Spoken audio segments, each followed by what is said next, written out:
Hi everyone, welcome to the Sewing Studio. It's Jeanette here with, as promised, an update on our Jacob's Ladder blocks. Now if you remember, we were doing these just before Christmas.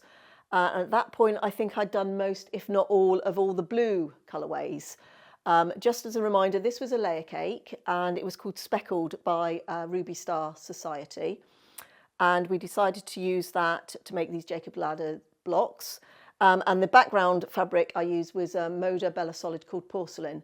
Now we'll actually put a link to that video where I show you how to make the blocks below. But what I wanted to do here today was just talk a little bit about what quantities I ended up using on this and some of the decisions I actually had to make along the way when I was putting this together.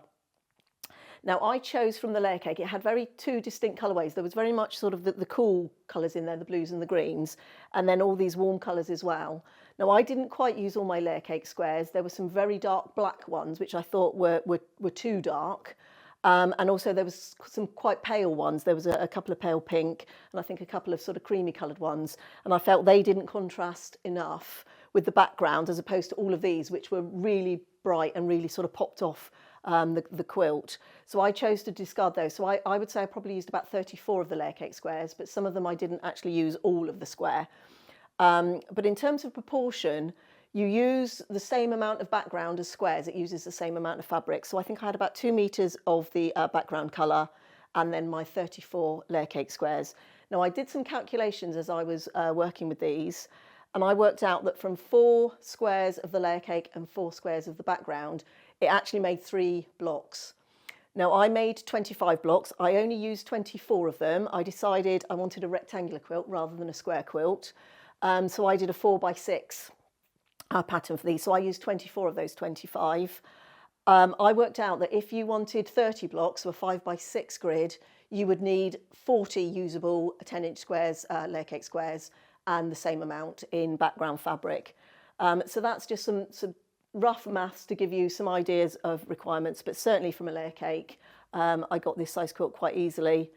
Now we decided not to put a border on it, one, because we like the size of the quilt the way it was, but also just to show we don't always have to put borders on quilts. It looks just as nice if we choose a nice coloured binding and just sort of left it there just with the blocks. The blocks were 12 inches, so the quilt size is 48 by 72.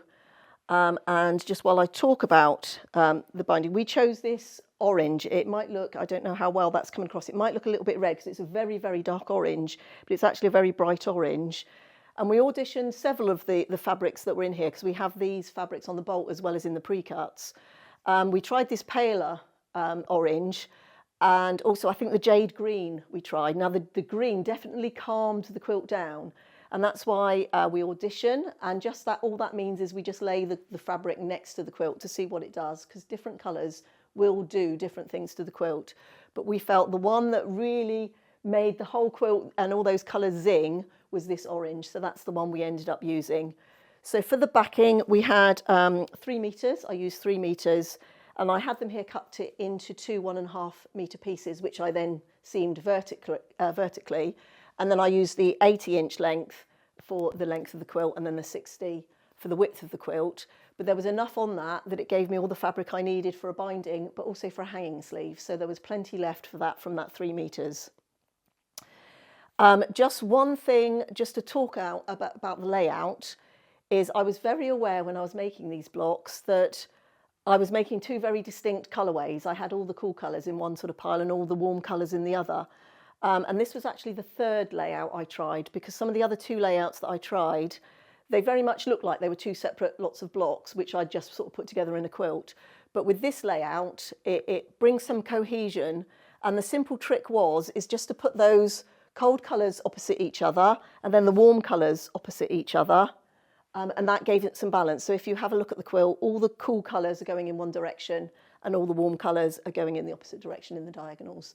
So that was one really simple way to bring those 2 separate colourways of blocks together to form some cohesion. Now just finally a little bit about the quilting. I just did all of this on my home sewing machine. So I just did some straight line quilting in sort of the centres of the blocks, and I just quilted a little bit away from the seam and then just spaced out the other quilting lines equidistant to them. And I think these are about 1.25 inches apart from each other. So I used the quilting guide on my walking foot to do that. And then these areas here, I really felt benefited from a little bit more detail.